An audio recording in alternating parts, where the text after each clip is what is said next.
जितने भी आंकड़े आ रहे थे, लगभग लगभग सारे के सारे आंकड़े 99% एक ही दिशा में थे। ये क्या, जो सैंपल इकट्ठे किए जाते हैं उसमें गड़बड़ी, डाटा में गड़बड़ी, उसके इंटरप्रिटेशन में गड़बड़ी, या फिर कुछ और पर्दे के पीछे चल रहा था? आपने ठीक कहा। देखिए, ये सिर्फ एग्जिट पोल की बात नहीं है। देखिए, एग्जिट पोल गलत सूचना दे, इससे बहुत ज्यादा फर्क नहीं पड़ता, क्योंकि तब तक वोट डल चुके होते हैं। जी। एग्जिट पोल से सिर्फ सट्टा मार्केट पे फर्क पड़ता है, उससे शेयर मार्केट पे फर्क पड़ता है। बिल्कुल। और मैं सच कहूं, मेरे को इन दोनों से कोई लेना देना नहीं। मतलब मेरे लिए इसका कोई महत्व नहीं। हम्म। मगर मुझे जिसका ज्यादा चिंता थी वो ये कि चुनाव शुरू होने से पहले, 2 महीना पहले प्रधानमंत्री ने भोंपू बजा दिया 400 पार, और सारा इस देश का मीडिया डुगडुगी बजाने लग गया। 400 पार, 400 पार, 400 पार आएगा तो मोदी ही, मोदी है तो मुमकिन है। माने जैसे ये सारे लोग कोई मोदी के स्पोक्स पर्सन। और कई बार माफ कीजिएगा, मुझे बहुत बार महसूस होता था चैनलों पे, इसलिए जी। जाना वाना मैंने बंद कर दिया। मुझे हम्म। लगा कि बेचारे बीजेपी के स्पोक्स पर्सन को क्यों बैठाते हैं, एंकर खुद ही बीजेपी का स्पोक्स पर्सन है उनसे ज्यादा। तो जी। उन्होंने पहले डुगडुगी बजा दी 400, 400 पार। हम्म। उसके बाद इलेक्शन से पहले इतने ओपिनियन पोल्स आए, सबने कहा कि बीजेपी तो बहुत कमाल की परफॉर्मेंस करने वाली। बीजेपी, किसी ने 320, किसी ने 370, एक ने 411 दिखा दिया।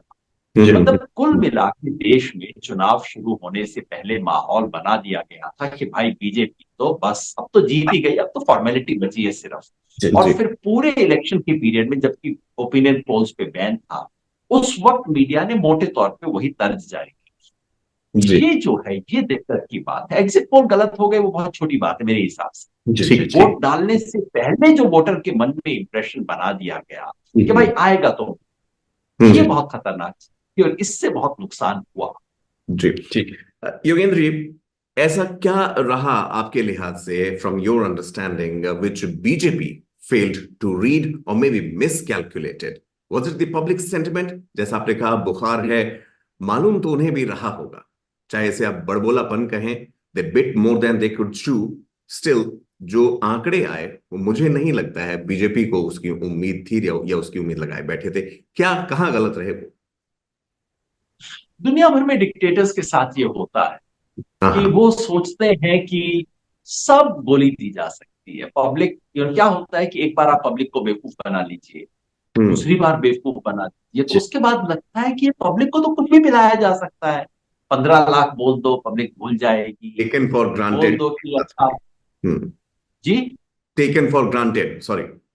हाँ, आप पब्लिक को ये बोल दो कि अच्छा, डिमोनेटाइजेशन 50 दिन मुझे दे दो, उसके बाद मुझे खंबे से लटका देना, पब्लिक भूल जाएगी।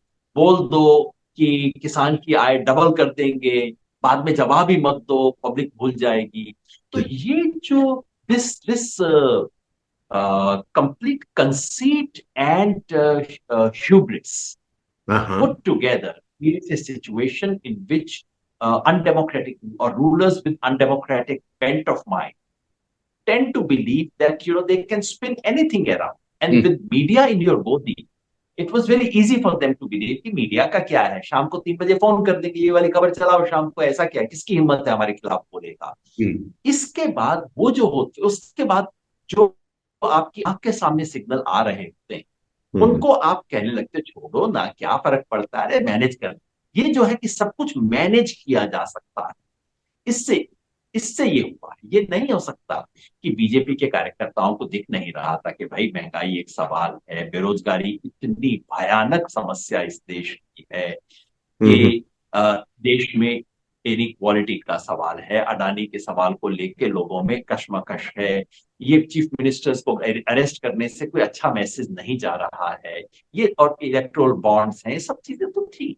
जी। लेकिन कहीं एक अहंकार है कि सब कुछ मैनेज किया जा सकता है, हम्म। ये दुनिया में बड़े बड़े लोगों को लेकर हुआ है। यही मिसेस गांधी के साथ 1977 में भी हुआ जी जी और जी। कुछ वैसा जी। इस बार भी हुआ है। ठीक, अब इसी से एक सवाल आता है कि ठीक है, जो आंकड़े आ गए हैं, जिस तरह के भी नतीजे अब आए हैं, क्योंकि आपने जिस शख्स की बात की, प्रधानमंत्री की बात की, उनका रवैया जिस तरह का रहा या शासन चलाने का तरीका जिस तरह का रहा है अभी तक, इन चुनाव नतीजे के आने के बाद जो जोड़ी है, साफ तौर पर कहें नरेंद्र मोदी और अमित शाह की जोड़ी, और जो नंबर्स मिले हैं, क्या आपको लगता है कि उनकी राजनीति में कुछ बदलाव आएगा, उनके तरीकों में कुछ बदलाव आएगा अगर वो सरकार बनाते भी हैं? कल शाम तक तो नहीं लग रहा था। कल शाम उनकी स्पीच सुन के देखिए आप, बिल्कुल ऐसे लग रहा था कि 320 वाली स्पीच तैयार की हुई थी और 230 आने के बाद भी 320 वाली स्पीच चला रहे थे। और मतलब उसमें भी एक देखिए, मतलब आमतौर पे अगर मान लीजिए आप किसी एग्जाम में जाएं और हम्म, एग्जाम में नंबर जो आपने कहे थे उससे आपके मतलब आधे नंबर आए, तो आपकी मेरी साधारण व्यक्ति की हिम्मत नहीं होगी कि उसके बाद में टीवी के ऊपर आऊं और बोलूं शानदार सफलता, आपका धन्यवाद, देश मेरे साथ है। ये हम्म, सारी बातें कहने के लिए बहुत अव्वल दर्जे की बेशर्मी भी चाहिए और एक खास तरह का डिस्कनेक्ट चाहिए। ये जो अहंकार है ये हम्म, सब मैनेज कर लेंगे। कल भी सारी टीवी चैनल्स ने उठा के प्रधानमंत्री काट के प्रधानमंत्री को दिखाया। तो ये जो कल शाम तक तो कम से कम यही लग रहा था कि देखो सब मैनेज कर लेंगे, पहले से ही घोषणा कर दो ना। मतलब देखिए मजे की बात, बीजेपी को मेजोरिटी नहीं, अभी मेजोरिटी ने लेटर राष्ट्रपति को सबमिट नहीं किया है।